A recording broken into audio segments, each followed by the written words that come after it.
खबर अमरोहा से है। अमरोहा लोकसभा क्षेत्र से एनडीए गठबंधन से भाजपा प्रत्याशी चौधरी कंवर सिंह तंवर के समर्थन में त्रिदिव बूथ सम्मेलन को संबोधित करने पहुंचे उत्तर प्रदेश के उप मुख्यमंत्री ब्रजेश पाठक ने कार्यकर्ताओं को जीत का मंत्र दिया। इसके अलावा उन्होंने विपक्ष पर जमकर निशाना साधा। उन्होंने राहुल गांधी और अखिलेश यादव का नाम लेते हुए पिछली सरकारों में हुई गुंडागर्दी और भ्रष्टाचार को लेकर पिछली सरकारों को घेरा। वहीं चौधरी कंवर सिंह तंवर के पक्ष में अधिक से अधिक मतदान करने की अपील की है। केंद्र सरकार की योजनाओं को गिनाते हुए कहा, जब कोई बीमार पड़ जाता था सबसे पहले गरीबों का माँ बेटी का गहना बिकता था, फिर उसका घर बिकता था, फिर उसकी खेती बिकती थी। लेकिन नरेंद्र मोदी ने आयुष भारत कार्ड लाकर 5 लाख तक निःशुल्क इलाज देने की गारंटी देने का काम देश और प्रदेश के हर गरीब को दिया है।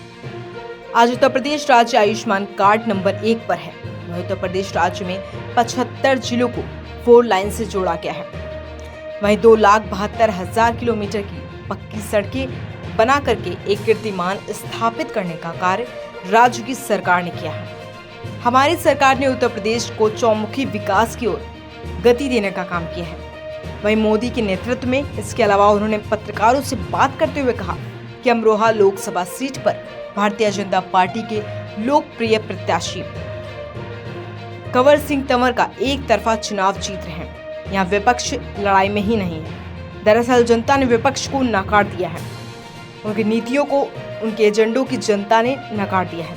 प्रधानमंत्री गरीब कल्याण योजनाओं को जन जन में पैठ बनाई है।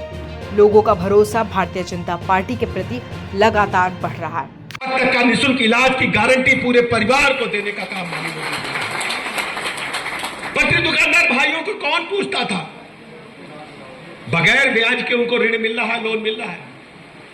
उनके जीवन स्तर को भी ऊपर उठाने का काम माननीय मोदी जी ने किया है। किसानों के बारे में चर्चा होती थी, किसानों की कौन सुनता था?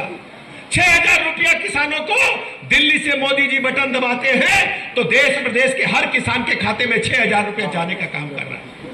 साहूकारों के जाल में किसान फंसते थे, 100, 200, 500 रुपया लोन लेते थे और कभी अदा नहीं हो पाता था। लेकिन मोदी जी ने किसानों के जीवन स्तर को भी ऊपर उठाने का काम किया है। आज हम कह सकते हैं कि गरीब आदमी के जीवन स्तर को ऊपर उठाने में भारतीय जनता पार्टी ने कामयाबी हासिल की है। दूसरी तरफ आप जानते हैं उत्तर प्रदेश की हालत क्या थी? 2017 से पहले गुंडे, बदमाश, माफिया, मवाली, लुच्चे, लफंगे बहू बेटियों को सड़क पर निकलना मुश्किल कर दिए थे। एंटी रोमियो स्क्वाड का गठन हुआ था। 25,000 से अधिक मुकदमे दर्ज हुए। अब मनचले हमारी बेटियों की तरफ नहीं देखते बुरी नजर से, उनके जेल के सीखचों के पीछे भेजने का काम हमारी सरकार ने किया। अमरोहा हो, मुरादाबाद हो, उत्तर प्रदेश का कोई जिला हो, एक एक गाड़ी में 10-10 बंदूकें भर करके गुंडे चलते थे। माफिया गिरोह टेंडर लूटते थे, प्लाट, मकान, दुकान कब्जा करते थे। अमरोहा में कोई प्लाट अगर चौरस सड़क पे पड़ा है तो उसको भी कब्जा करने का काम ये समाजवादी पार्टी के संरक्षण में गुंडे करने का काम करते थे। आज उत्तर प्रदेश में कोई गुंडा नहीं है, कोई दिखाई पड़ रहा? बताओ दादा, कोई दिखाई पड़ रहा गुंडा?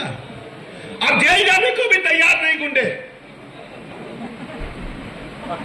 पहले तो कहते थे जमानत करा लो, जेल चलो, लेकिन अब जेल में भी उन्हें टेंशन है।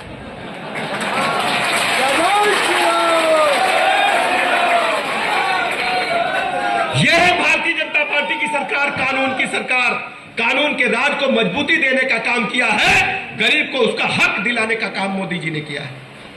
लोग कहते थे भारतीय जनता पार्टी अपने एजेंडे में जब चुनाव आता है लिख लेती है, रामलला हम आएंगे, मंदिर यही बनाएंगे।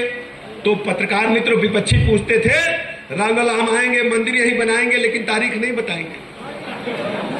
लेकिन अब हम सीना ठोक करके कह सकते हैं, चलो भैया मंदिर देखो, मोदी जी ने मंदिर का उद्घाटन कर दिया है।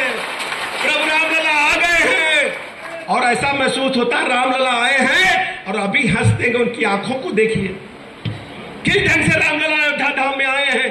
500 वर्षों के बाद पहली बार रामलला ने होली इस बार अयोध्या धाम में खेलने का काम किया।